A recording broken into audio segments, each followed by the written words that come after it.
আগে শুনেন কি বলি আমি তো এখনো বলিনি কিছু। আগে একটা মিনিট সময় দেন, আমি বলি, আগে কথা শেষ করি, তারপরে জোরে ডবল তালি দিয়েন। আজকের এই নির্বাচনী জনসভায় দাঁড়িয়ে আপনাদের সামনে আমি বলে যাচ্ছি, ইনশাআল্লাহ এই এলাকা থেকে তুলি নির্বাচিত হলে পরে স্বাভাবিকভাবে বিএনপি সরকার গঠন করলেই পরে স্বাভাবিকভাবে আমাদের কাজ করতে ইনশাআল্লাহ সুবিধা হবে, এবং আমরা তুলির মাধ্যমে বিএনপি সরকার যত দ্রুত সম্ভব এই তুরাগ নদীর উপরে ইনশাআল্লাহ সেই ব্রিজ স্থাপন করবে।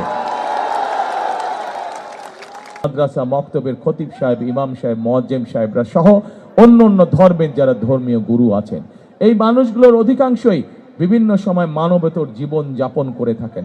আমরা পরিকল্পনা গ্রহণ করেছি, আমরা সিদ্ধান্ত নিয়েছি যে 12 তারিখে ইনশাআল্লাহ আপনাদের ভোটে বিএনপি সরকার, আল্লাহর রহমতে বিএনপি সরকার গঠন করলে এই সকল ধর্মীয় ব্যক্তিদেরকে আমরা সরকারের পক্ষ থেকে সহায়তা প্রদান করব ইনশাআল্লাহ।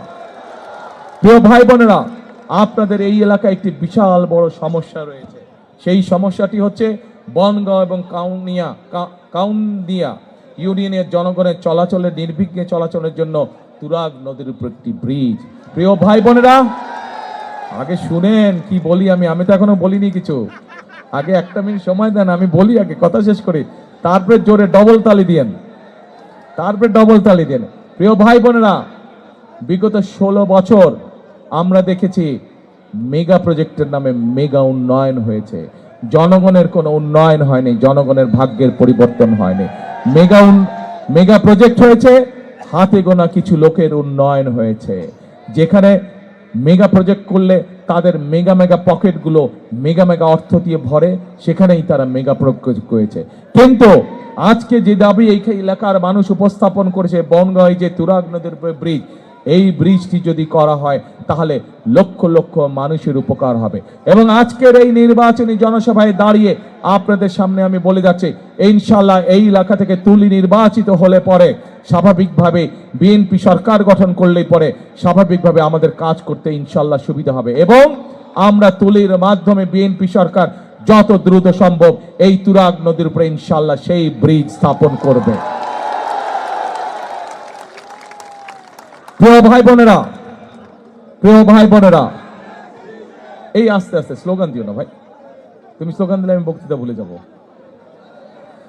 প্রিয় ভাই বোনেরা,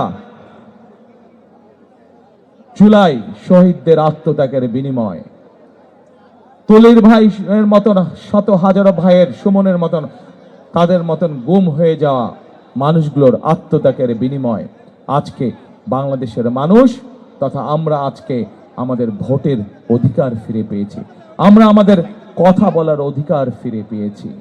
আমরা দেখেছি গত 1 যুগ ধরে কিভাবে এই দেশের মানুষের রাজনৈতিক অধিকারকে গলা টিপে হত্যা করা হয়েছিল।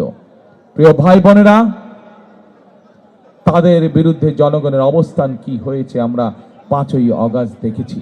এই দেশ থেকে তারা পালিয়ে যেতে বাধ্য হয়েছে।